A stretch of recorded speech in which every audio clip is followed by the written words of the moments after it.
Oke, mulai kita buka kitabnya. Al-Hallaj nulis sekitar 20-an kitab yang bisa kita akses sekarang.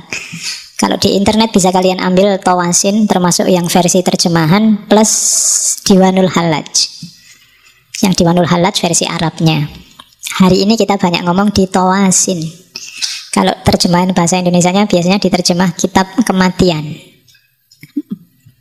Tawasin itu sebenarnya ngambil dari salah satu huruf muqatta'ah dalam Al-Quran. Kan di beberapa surat itu ada yang diawali dengan kalimat to sama sin.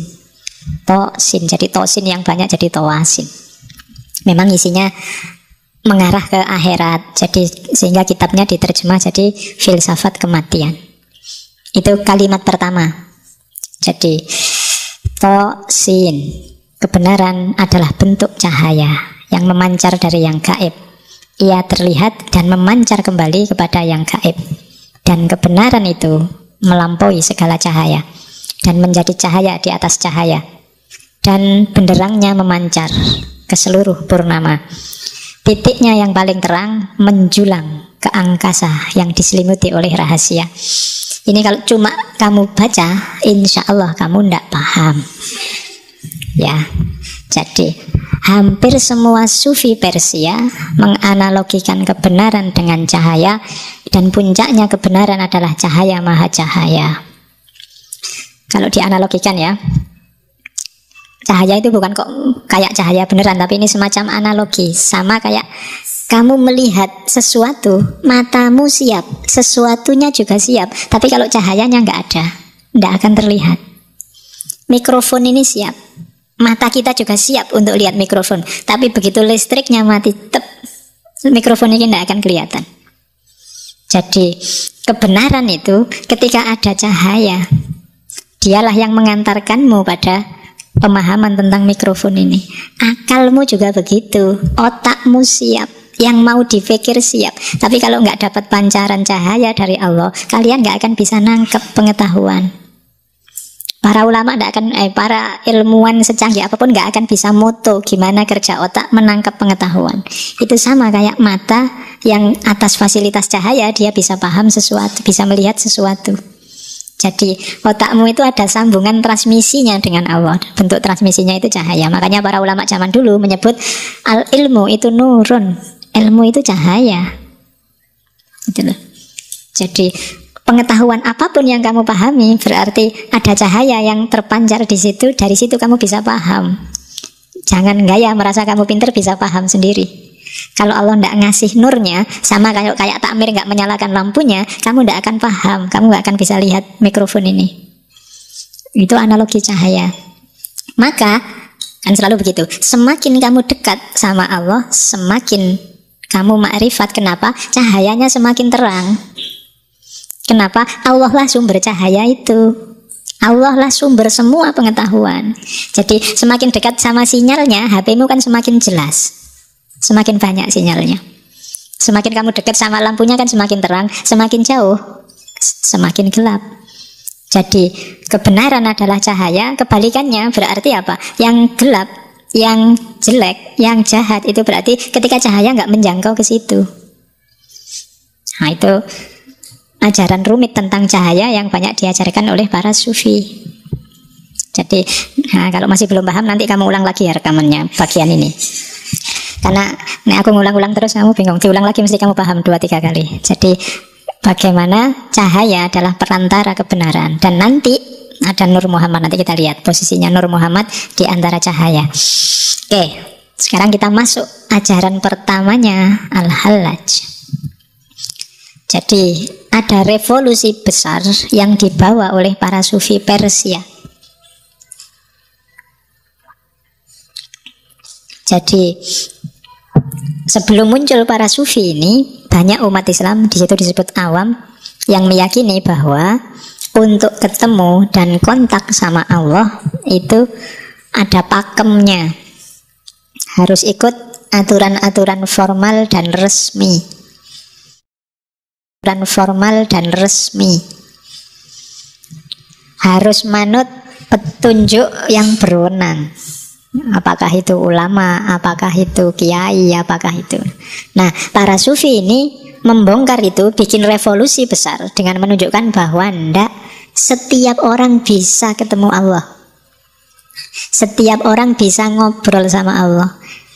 Ndak ada jarak, ndak butuh perantara. Syaratnya apa? Bersihkan egomu, bersihkan dirimu sampai kamu layak untuk Allah datang padamu.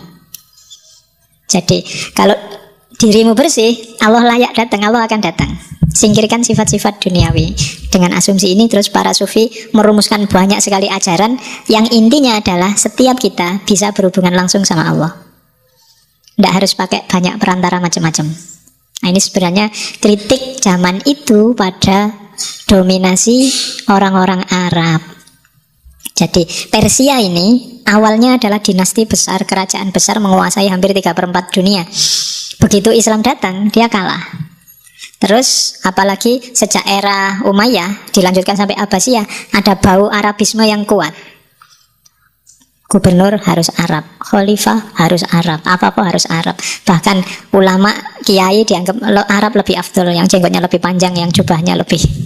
Karena ada gambaran kayak gitu. Dianggapnya kita ini agak jauh sama Allah, yang lebih dekat sama Allah itu yang Arab. Karena ada ya, sampai hari ini kan pandangan kayak gini ada. Jadi pokoknya enggak, kita harus manut sana kiblatnya, karena Ka'bahnya ada di sana dan orang sana pasti lebih alim daripada kita. Ada kan persepsi kayak gitu. Nah, para sufi Persia ingin membongkar itu. Enggak, setiap orang punya hak atas Allah. Dia bukan hak eksklusif para ulama tertentu, orang-orang tertentu. Dari situ saya bilang tadi muncul banyak sekali ajaran. Yang paling terkenal kan 3: Ittihad, Abu Yazid Bustami, kemudian hululnya Al-Hallaj ini, dan yang ketiga wahdatul wujudnya Ibnu Arabi. Yang paling puncak terkenal dalam tradisi tasawuf falsafi. Kalau dijelaskan ringkas, ittihad itu dari bawah ke atas, hamba yang berusaha naik sampai puncak bersatu sama Allah. Kalau hulul dari atas ke bawah, hamba yang mengosongkan dirinya sehingga Allah terus bisa masuk. Kalau wahdatul wujud, diusahakan apa enggak diusahakan, hakikatnya kita satu sama Allah. Ibnu Arabi, diputar lagi rekamannya. Nek tak jelasin lagi kamu nanti pening. Oke, jadi itu ajaran-ajaran. Jadi awalnya hulul ini, manifestasinya apa? Kalau orang sudah mengalami hulul, maka itu sebenarnya hadis di Sunni kan banyak beredar ini. Ketika seseorang sudah sangat dekat sama Allah, kalau di para sufi bahkan gak cuma dekat, jadi satu. Itu kalau dia ngomong, yang ngomong bukan dia tapi Allah. Kalau dia mendengarkan, kalau dia berbuat, semuanya bukan dia tapi Allah. Kehendaknya bukan kehendak dia tapi sudah kehendak Allah. Ya kayak kamu kalau jatuh cinta itu loh, apa-apa kan sudah dia, bukan kamu lagi. Begitu kamu jalan-jalan ke mall, lihat baju, wah ini kalau tak beli ini suka mesti ya dia, kan selalu dia. Makan aja, wah ini kalau tak beli ini dia seneng loh makan kayak gini biasanya. Ada apa aja yang terbayang dia. Nah, itu ketika orang sudah sangat dekat jatuh cinta, maka jatuh cintalah sama Allah, maka pikiranmu, ucapanmu, perbuatanmu ya selalu isinya Allah. Nah, itu gambarannya. Kalau ketika orang jatuh cinta itu kan egonya nyisih, dimasuki oleh ego yang dia cintai. Dirinya sudah nggak berarti apa-apa. Dan itu kan para sufi mati-matian menjelaskan ini. Beberapa malah bikin cerita-cerita alegoris. Misalnya bikin Laila Majnun lah, bikin Shirin Farhat lah. Itu sebenarnya sindiran untuk jatuh cintalah sama Allah. Kayak kamu kalau jatuh cinta sama lawan jenismu itu loh. Harusnya lebih dalam dari itu. Kayak Laila Majnun itu kan gimana orang sampai segila itu. Bukan gila, tapi sampai segila itu ketika jatuh cinta. Nah, teori ini nggak laku bagi yang jomblo. Oke, ya yang belum merasakan diinget-inget aja jadi teori.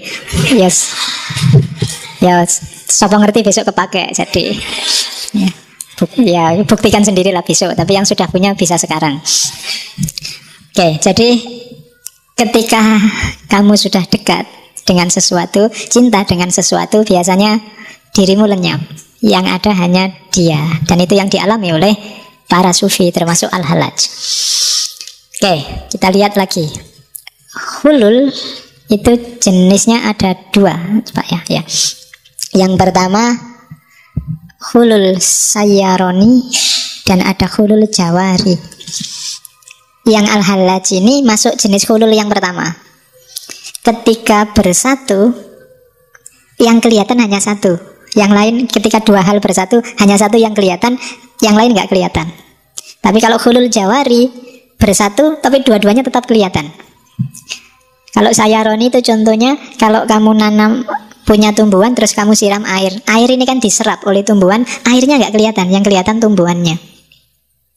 Kebalikannya kalau yang jawari kayak air yang ditaruh di dalam gelas kayak gini, ini kan gelasnya kelihatan, airnya juga kelihatan. Nah ini namanya hulul jawari. Nah, air yang tak minum tadi kan masuk ke tubuhku. Kamu nggak lihat, lihatnya cuma aku. Padahal di sini juga ada tehnya loh, kan gitu. Nah, itu namanya hulul sayaroni. Nah, al-halat termasuk jenis yang pertama karena ketika Allah masuk dalam dirimu, Allahnya nggak kelihatan, al-halatnya yang kelihatan. Dan padahal al-halatnya sudah nggak ada, yang ada hanya Allah. Itu makanya terus dia bilang ana al-haq. Nanti kita lihat kenapa ada kalimat ana al-haq. Jadi jenisnya hulul itu ada dua. Jadi persatuan yang melenyapkan dan persatuan yang sama-sama ada. Teori-teori cinta hari ini kebanyakan maunya hulul al-jawari. Jadi gabung sih gabung, tapi ya dua-duanya kelihatan lah. Jangan mau didominasi kan gitu. Ketika ada dominasi berarti yang terjadi hulul sayaroni, yang mendominasi yang kelihatan.